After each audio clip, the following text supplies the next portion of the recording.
Malakas na ulan ang patuloy na nararanasan sa ilang lugar sa Baguio City at Benguet. Ang ilang pong tipak ng bato na nahulog mula sa bundok ang humambalang din sa ilang kalsada. Live mula sa Baguio City, may ulat on the spot si Marisol Abduraman. Marisol? Connie, sa ulan pa rin gumising ang mga taga Baguio City at ilang lugar dito sa Benguet na hanggang ngayon ay inuulan pa rin.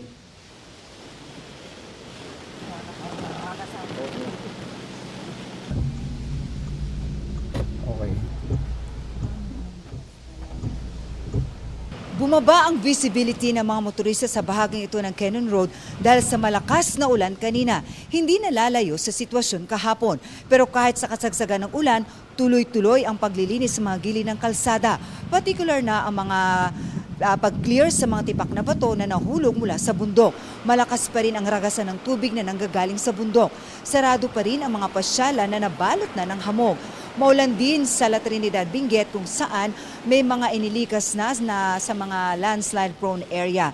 At alam mo, Connie, dito sa ating kinaroroonan ngayon, hindi kita pero nandito tayo actually sa Melvin Jones. Yung nakikita ninyo halos, kung kukumpara a few minutes before we air, medyo mas clear na ito ng konti kung kukumpara kanina. Nasa Melvin Jones tayo at few steps away from here, nasa harapan lang natin ang Burnham Park na hindi na natin matanaw ngayon dahil sa kapal ng hamog. Lifted na ang storm signal as of 2 a.m. kanina dito sa lungsod. Kaya LPA na lamang ang nararanasan. Gayunpaman, ayaw pa rin pakakampante ng mga otoridad dito, lalo't meron silang nasa 6 na barangay na nasa landslide-prone area. Bagamat ang magandang balita as of this time ay wala pa naman daw inililikas o wala pang kailangang ilikas. Meron na rin mga naitalang pagbaha dito sa lungsod. Connie. Marisol, bukod doon sa mga nasa landslide-prone areas, may iba pa bang inilikas na pamilya dyan sa Baguio at sa Benguet na rin dahil po sa masamang panahon na yan?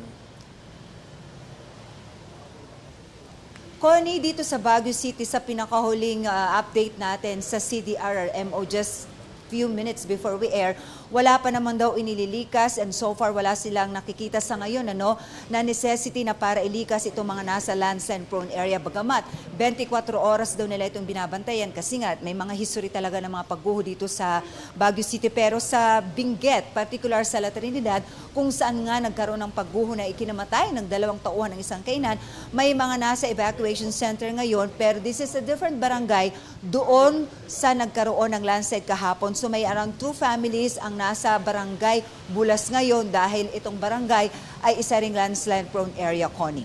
May impormasyon ka ba kung kamusta yung mga bookings ng mga hotel dyan sa Baguio at apektado na ba yung turismo? Well, kung sa turismo, Connie, sa pag-iikot natin sa mga pasyalan, sarado kasi ang mga pasyalan dahil yun na nga dahil sa masamang panahon. Pero may mga ilang hotels tayo at particular na sa hotel kung saan tayo tumutuloy, may mga bookings. In fact, nagulat nga kami sa arrivals, I would say, dahil sabi nga namin, bagyong-bagyo tumuloy. Pero ayon sa mga nakausap natin kanina off-cam, tinuloy na rin daw nila ang kanilang mga nakaschedule na booking.